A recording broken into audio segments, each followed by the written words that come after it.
Metre bridge,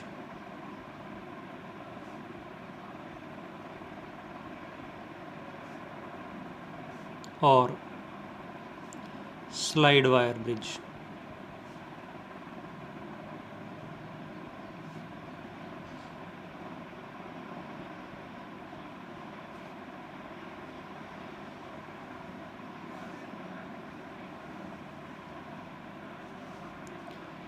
Slide wire bridge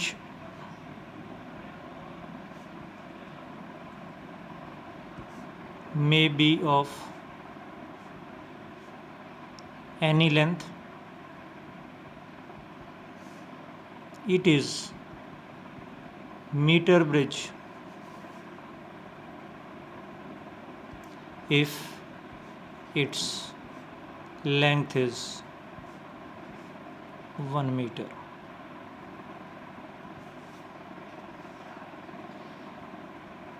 It is used to measure unknown resistance. Principle.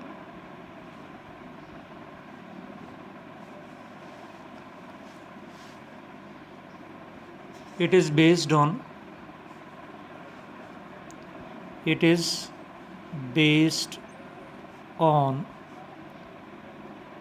Wheatstone bridge principle.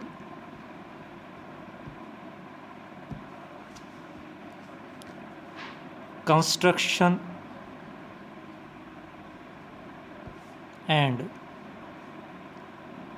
working.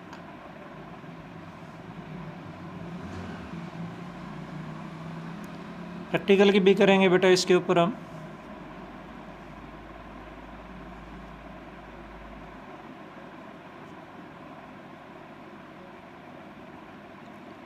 एक wooden board है,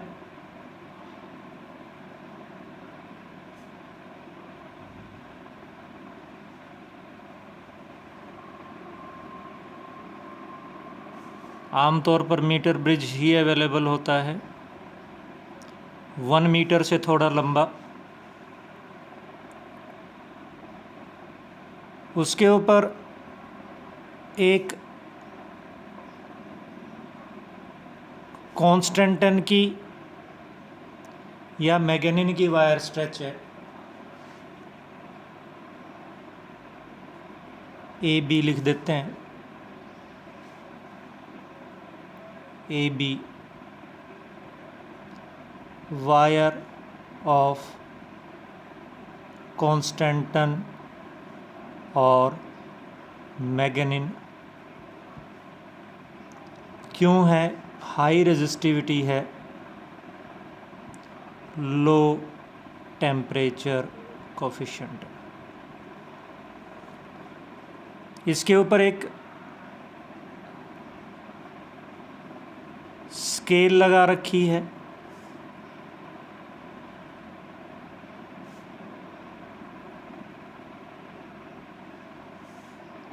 zero, 100, 100, 0।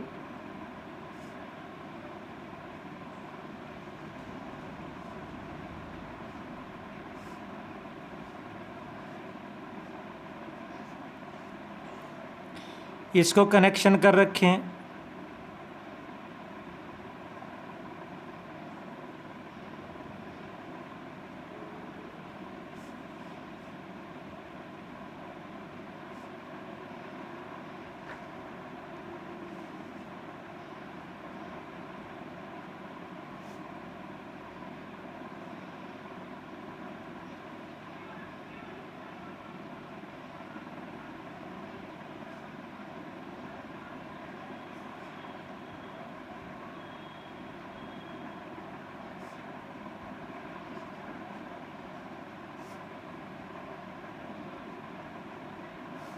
These are steel plates.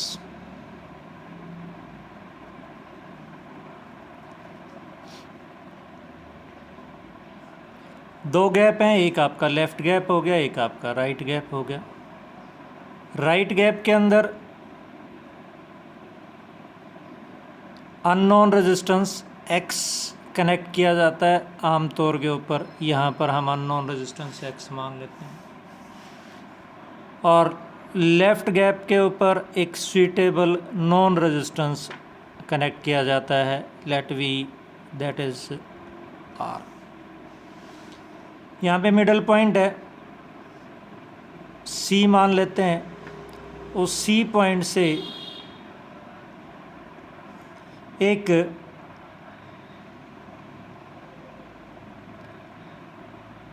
Galvanometer connected है। Galvanometer के protect करने के लिए उसके साथ एक शंट हो सकता है,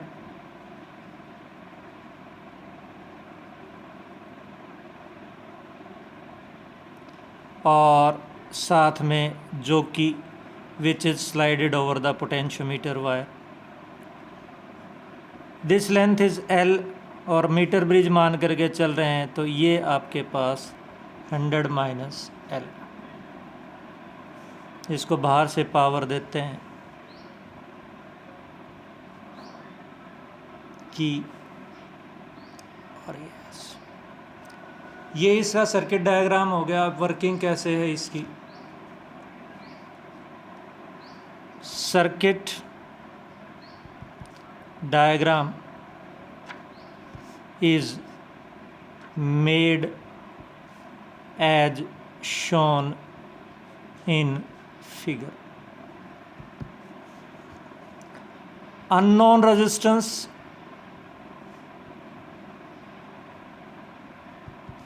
is connected in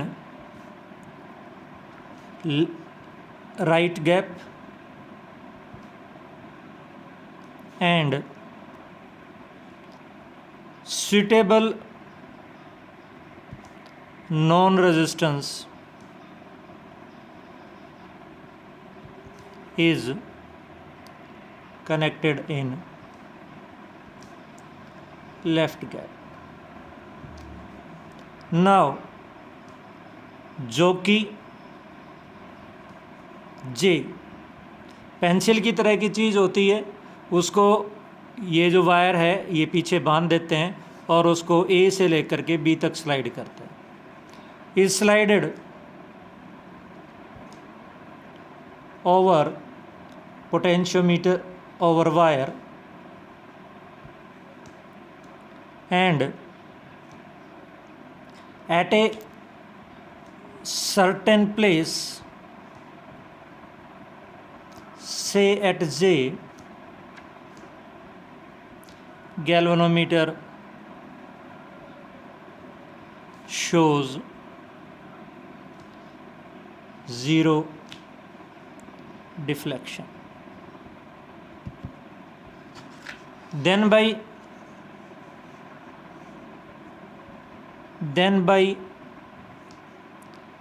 Wheatstone bridge principle,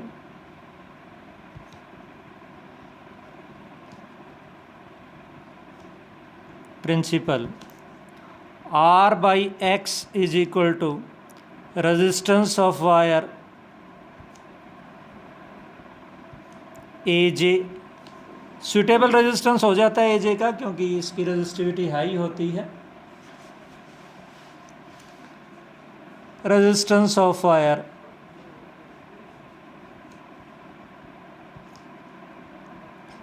JB.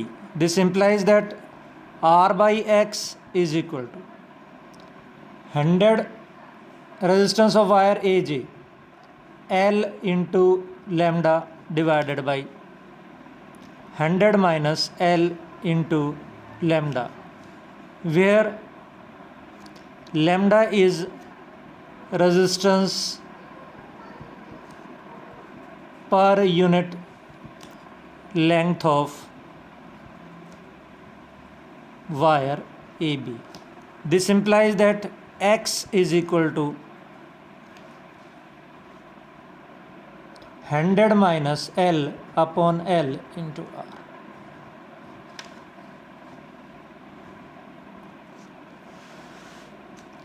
वैसे आमतौर पर हम क्या करते हैं, सीधा सीधा कर देते हैं R/L = x/100 - l। R के नीचे जो है उसकी लेंथ L, x के नीचे जो है लेंथ उसकी LL, और सॉल्व कर देते हैं।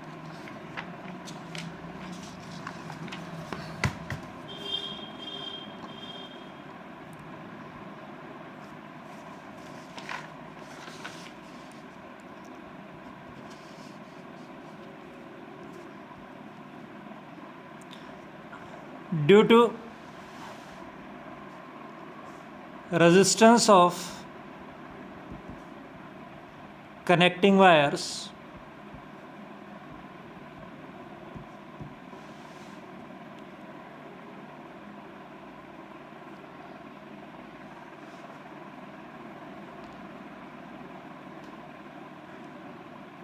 we use steel plates to minimize them. Although still end correction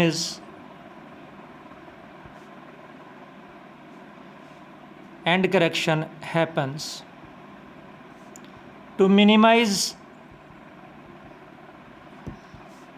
end correction, we try to obtain null position at the middle of wire,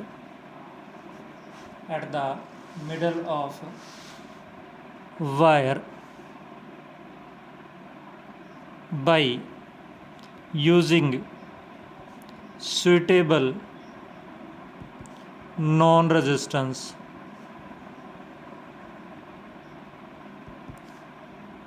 R. Also, we take average of two values obtained using unknown resistance by connecting unknown resistance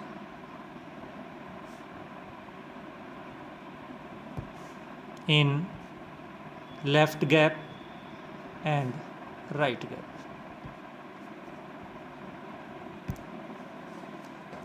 If end correction still persists,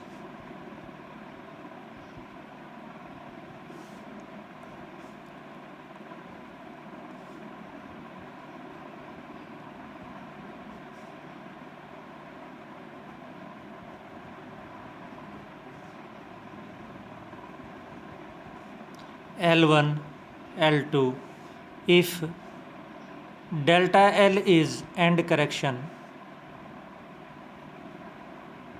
then R by X is equal to L1 plus delta L divided by L2 plus delta L.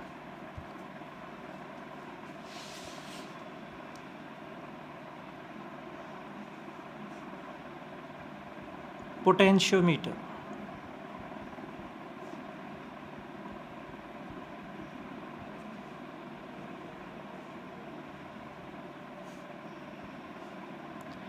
It is a device used to first compare EMFs of two primary cells. Second, to measure internal resistance of a primary cell.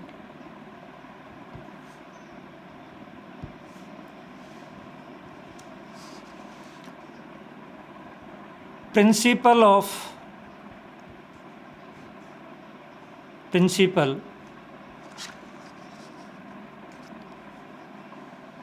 it is based on the principle that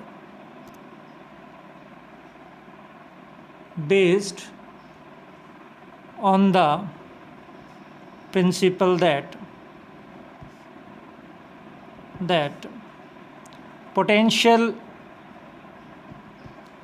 drop across any section of a wire, potential drop across any section of a wire, of a uniform wire,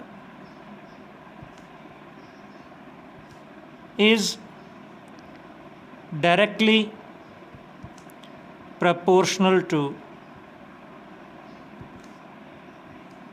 length of that section, provided that a uniform, a constant current is maintained in it.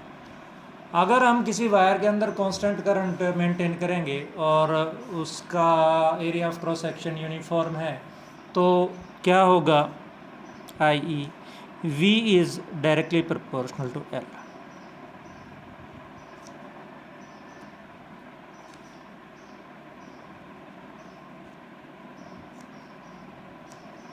Slope gives potential gradient.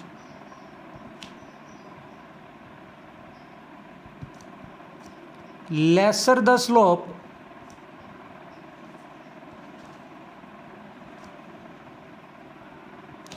higher will be the sensitivity of potentiometer. हम ऐसा potentiometer use करेंगे जिसके लिए VL graph की जो slope है वो आपके पास लो हो और पोटेंशियोमीटर की सेंसिटिविटी हाई हो. Proof, V is equal to RI और V is equal to rho L by A into I और V is equal to KL where K is equal to rho I by A और V is proportional to L.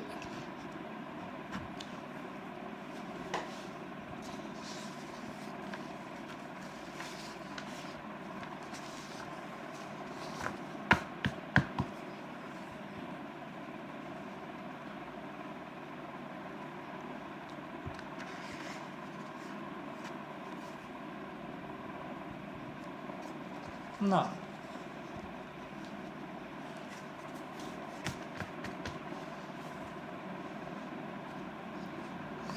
Application करते हैं. First application करते हैं.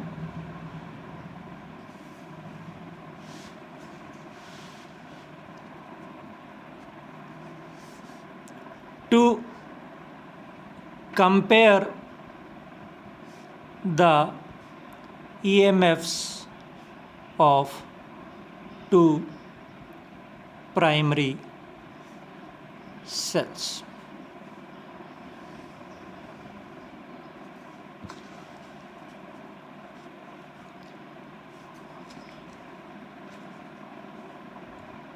Circuit is arranged as shown in figure.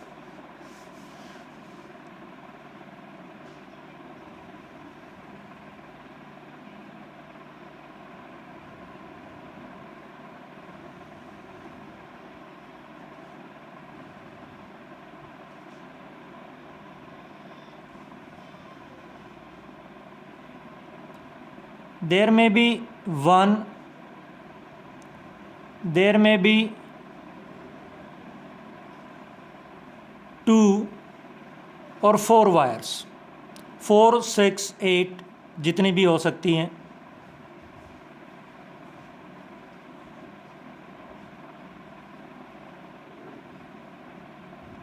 This is deriver cell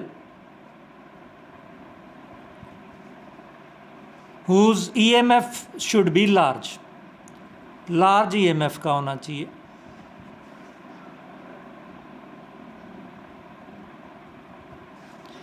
rheostat variable resistance है, कहीं ammeter जोड़ देते हैं, कहीं की जोड़ देते हैं, और दूसरा एंड दूसरे पे। वुडन बोर्ड है,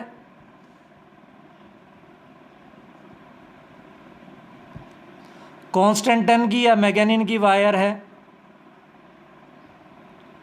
कॉन्स्टेंटन और मैगनीन वायर, कारण वही है, low temperature coefficient and large resistivity. Wooden scale है उसी तरह से,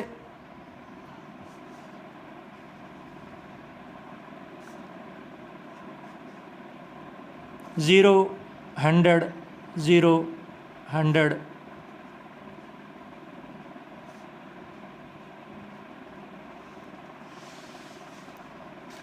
नाउ ड्राइवर सेल का पॉजिटिव कौन से एंड से जुड़ा है? ए से।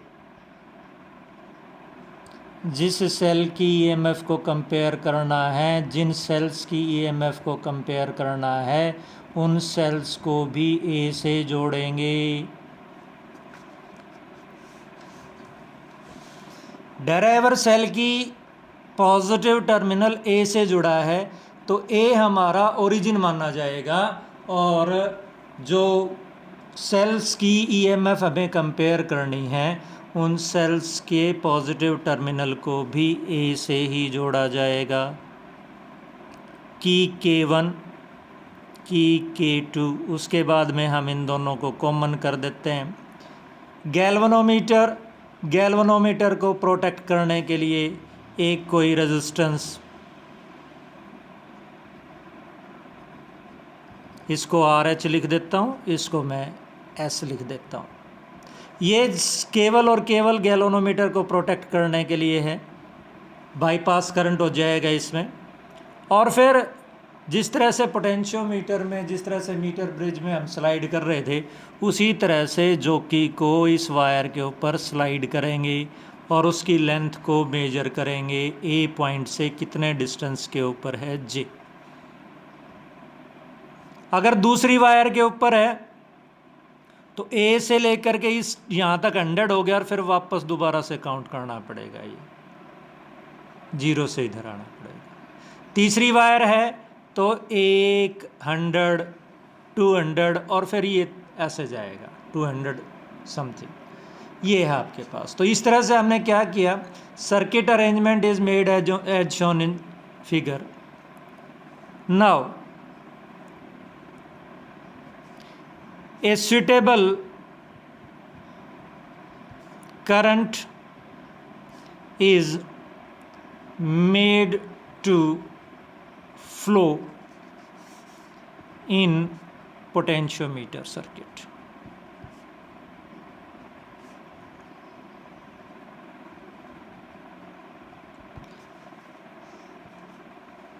Now K1 is closed.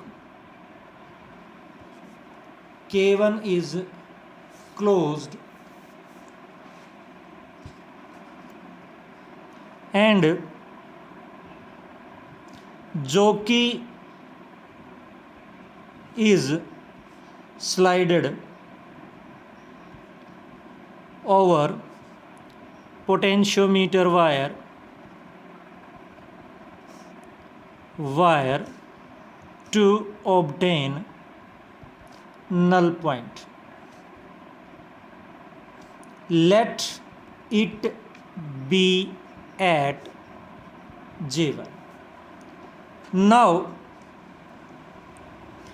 potential drop VAJ1 across AJ1 length is equal to EMF E1 of the cell, that is why galvanometer is showing 0 deflection. That is why galvanometer is showing 0 deflection. तो principal क्या कहता है, E1 ये तो हमारे पास, क्योंकि galvanometer 0 deflection show कर रहा है, इसलिए E1 तो किसके बराबर हो गया, VAJ1 के बराबर हो गया। और भाई प्रिंसिपल क्या कह रहा है, this is length AJ1, equation number 1। Similarly now K1 is open and K2 is closed, and process is repeated for cell E2, and E2 will be equal to VAJ2। वो दूसरी जगह कहीं जा कर के बैलेंस हो जाएगा,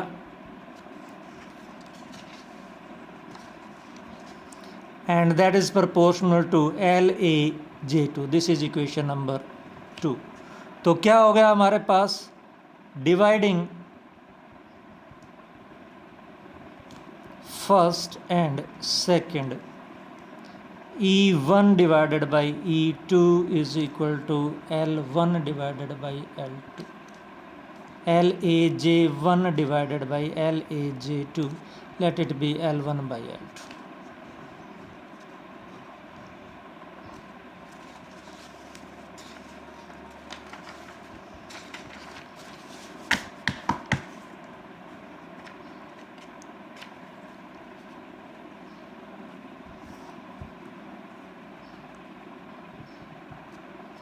Second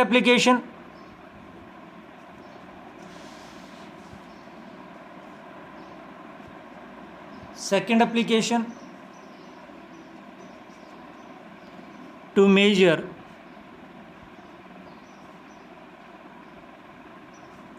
internal resistance of a cell।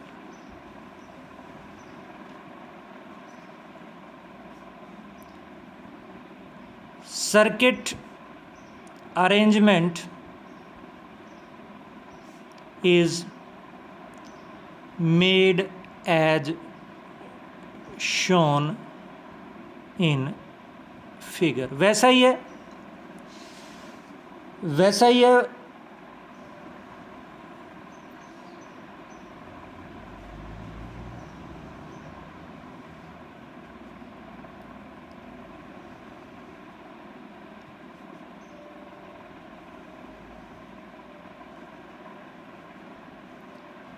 Constantan और मैगनीन वायर, वुडन बोर्ड,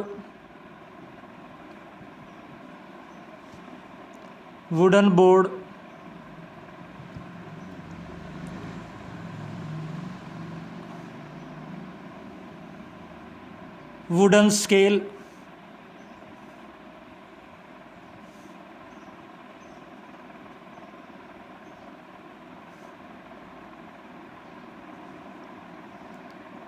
उसी तरह से चलो एमीटर जोड़ देते हैं कि ड्राइवर सेल, रियोस्टेट,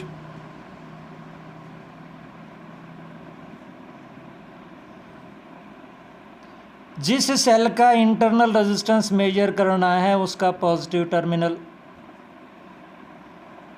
उस के अक्रॉस एक और resistance, suitable resistance R with की,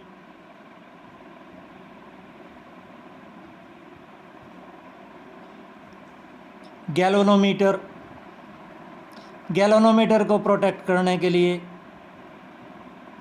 कोई रेजिस्टेंस, ताकि कुछ करंट उसमें से पास हो जाए।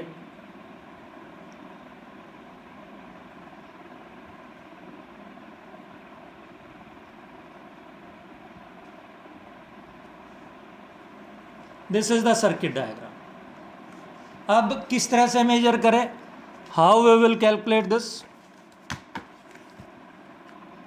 ये मान लेते हैं आपके पास E है, उसी तरह से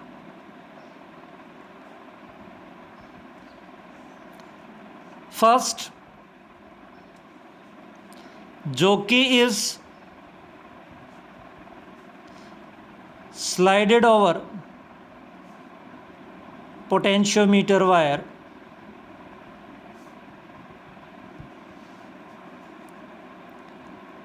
to find null point, let it be at J1. So potential drop VAJ1 is equal to EMF of cell. तो E is equal to VAJ1 is proportional to L1 लिख लेते हैं हम, LAJ1 को L1 लिख लेते हैं। नाउ की K1 is closed and again potentiometer again जो कि is slided over potentiometer wire।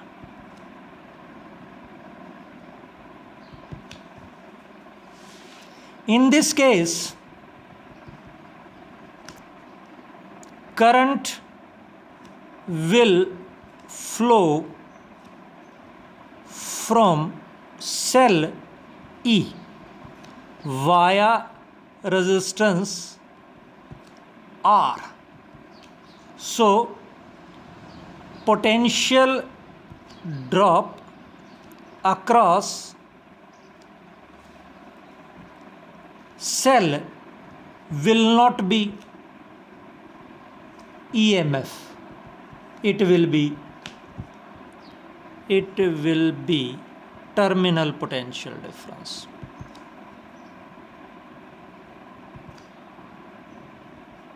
V. So V is equal to VAJ2 and V is equal to VAJ2 is proportional to L2। First divided by second we get E by V is equal to L1 by L2। We know internal resistance R is equal to E by V minus 1 into capital R, external resistance। तो यहाँ से R आ गया हमारे पास L1 by L2 minus 1 into capital R। तो this is the method to calculate internal resistance of the cell।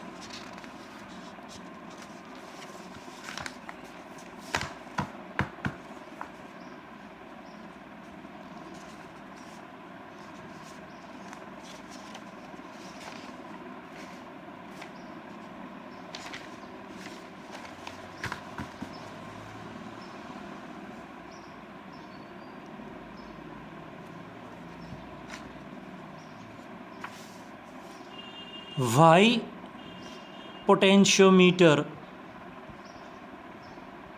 is preferred over voltmeter to measure potential difference. This is due to the reason that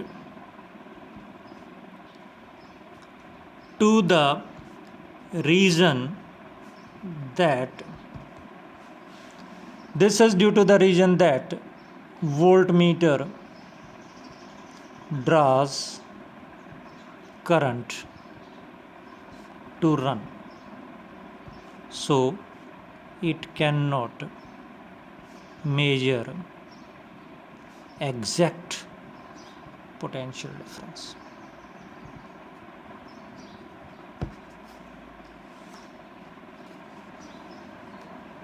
Under what conditions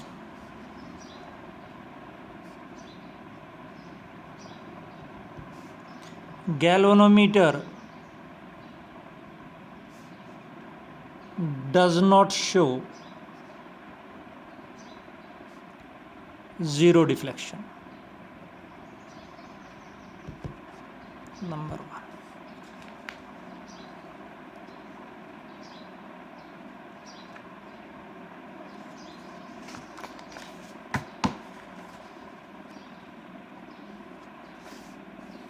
We can use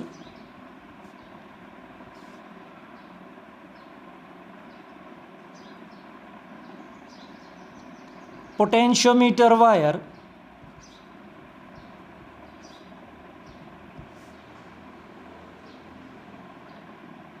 from one end to other end,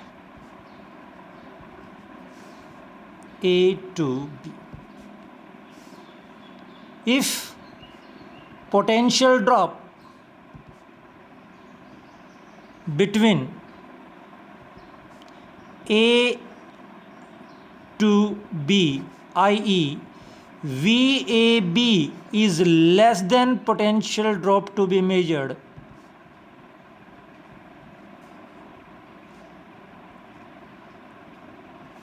galvanometer will not show zero deflection.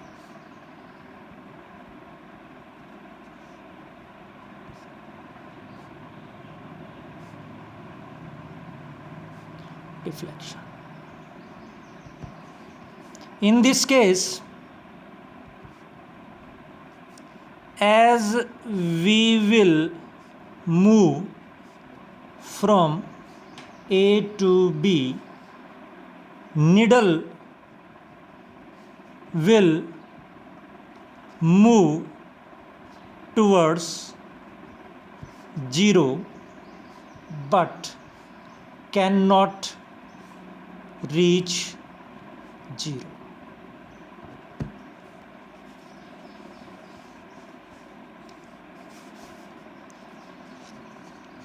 To avoid this, we have to increase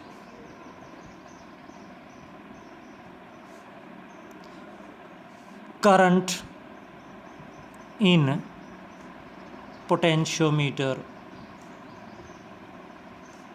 wire by increasing EMF of driver cell, by reducing resistance introduced by rheostat.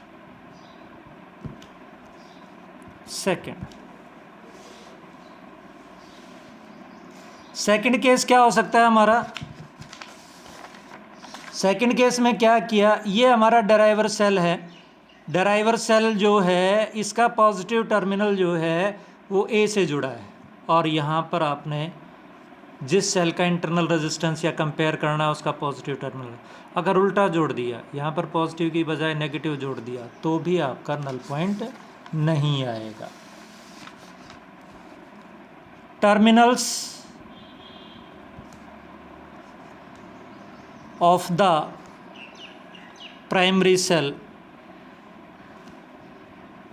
are wrongly connected.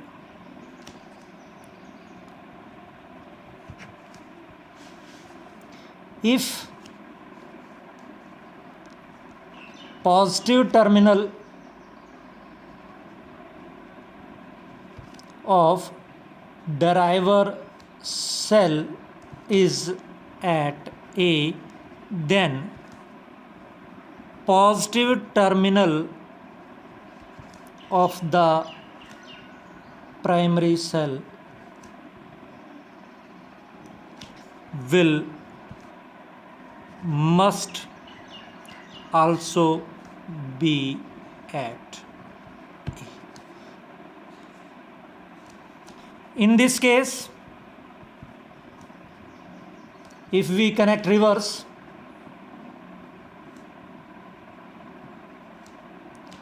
galvanometer deflection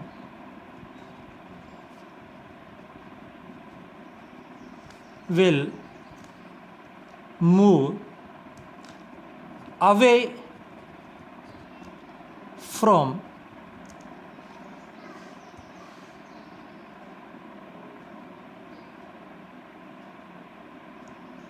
zero.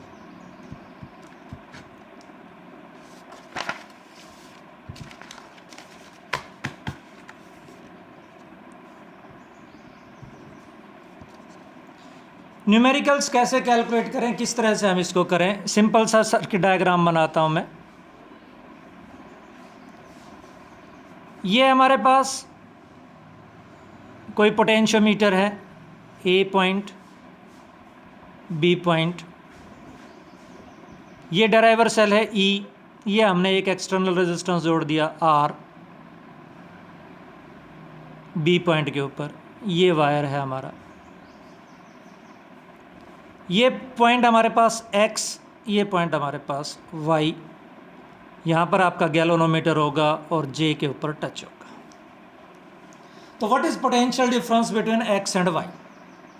सीधा सीधा ये अगर आप calculate करना सीख लोगे तो सारा कैलकुलेट हो जाएगा। या तो डायरेक्ट फार्मूला हमारा यूज होगा इंटरनल रेजिस्टेंस का और कंपैरिजन ऑफ EMF का, अदरवाइज अगर थोड़े दूसरे तरह के क्वेश्चन आएंगे, आप क्वेश्चन देखेंगे तो ज़रूरत पड़ेगी। What is potential difference between x and y, i.e. A and J, because at null point VAJ will be equal to VXY will be equal to, ये दोनों इक्वल होंगे। अब VAJ किसके बराबर? VAJ is equal to IAJ multiplied by RAJ। VAJ किसके बराबर? VAJ है हमारे पास IAJ को मल्टीप्लाई कर दें किससे? RAJ। अब IAJ किसके बराबर? A से J जो करंट जा रहा है वही करंट जा रहा है, B पर वही करंट जा रहा है, R पर वही करंट जा रहा है, इस E पर, और फिर A पर गैल्वेनोमीटर जीरो डिफ्लेक्शन दे रहा है तो इधर से कोई करंट नहीं जा रहा, नो करंट। तो मोटी सी बात है कि भाई IAJ जो है मेरे पास वो सीधी सीधी बात आ गई E divided by R plus RAB, RA से लेकर के B तक। तो क्या हो गया, ये मेरे पास IAJ की जगह मेरे पास हो गया E ड्राइवर सेल वाला, E divided by R plus RAB into RAJ। अब RAJ किसके बराबर? RAJ divided by RAB is equal to length AJ divided by length AB, B दूसरा कोणा, तो क्या हो गया हमारे पास RAJ is equal to LAJ divided by LAB into RAB। तो VAJ किसके बराबर हो गया हमारे पास? E divided by R plus RAB multiplied by LAJ divided by LAB multiplied by RAB। ये आपके पास बेसिक फार्मूला है सारे न्यूमेरिकल्स को सॉल्व करने का, सब में आपका यही लगेगा। डायरेक्ट भी हम, अगर डायरेक्ट आर नहीं लगा हो तो डायरेक्ट भी हम सॉल्व कर सकते हैं, या लगाओ तो भी सॉल्व कर सकते हैं।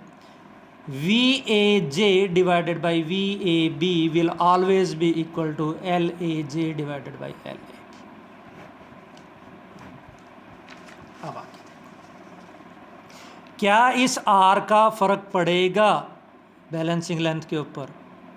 बिल्कुल पड़ेगा भाई। क्यों पड़ेगा? अगर इस आर को बढ़ाओगे तो करंट कम होगा, करंट कम होगा तो रेजिस्टेंस बढ़ाना पड़ेगा, यानी शिफ्ट करना पड़ेगा। इस आर का फर्क पड़ेगा। और अगर गैल्वेनोमीटर के यहाँ पर कोई रेजिस्टेंस है एस, क्या इस एस का फर्क पड़ेगा?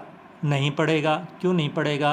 क्योंकि बैलेंसिंग लेंथ में तो गैल्वेनोमीटर में से कोई करंट फ्लो ही नहीं कर रहा, गैल्वेनोमीटर में से कोई करंट फ्लो नहीं कर रहा, तो इस एस में से भी कोई करंट फ्लो नहीं करेगा, तो इस एस का कोई फर्क नहीं पड़ेगा। No effect on balancing length.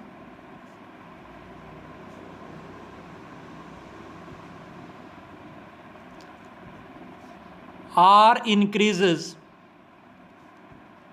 balancing length increases। ठीक है।